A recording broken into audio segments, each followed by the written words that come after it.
இந்த மௌனத்தை அனுசரிப்பது எவ்வளவு கடினம் என்பதை பற்றி ஒரு கதையும் உண்டு. 3 துறவிகள் இருந்தனர். மூவரும் மௌனம் இருந்தனர். 5 நிமிடங்கள் ஆயிற்று. முதல் துறவி மற்றொரு துறவியின் முகத்தில் ஒரு கருமை நிறத்தை கண்டார். உடனே அவர் சொன்னார், உன் முகத்தில் கரி என்று. 2ஆம் துறவி, நீ பேசிவிட்டாய் என்று கூறினார். 3ஆம் துறவி, நான் மட்டும்தான் பேசவில்லை என்று கூறினார்.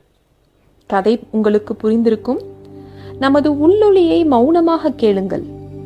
நமது வார்த்தைகளிலேயே மிக அழகானது எது என்று உதடுகள் திறக்காமல் சொல்லும் பதிலையும், ஓசையில்லாமல் சொல்லும் பதிலையும், வார்த்தையில்லாமல் சொல்லும் பதிலையும் நம்மால் நிச்சயமாக கேட்க முடியும். அந்த அழகிய பதில் மௌனம்தான் என்று. தொலைத்ததை தேடும் பயணம். இணைந்து முயற்சிப்போம், இணைந்து பயணிப்போம். அடுத்த பதிவில் சந்திக்கிறேன்.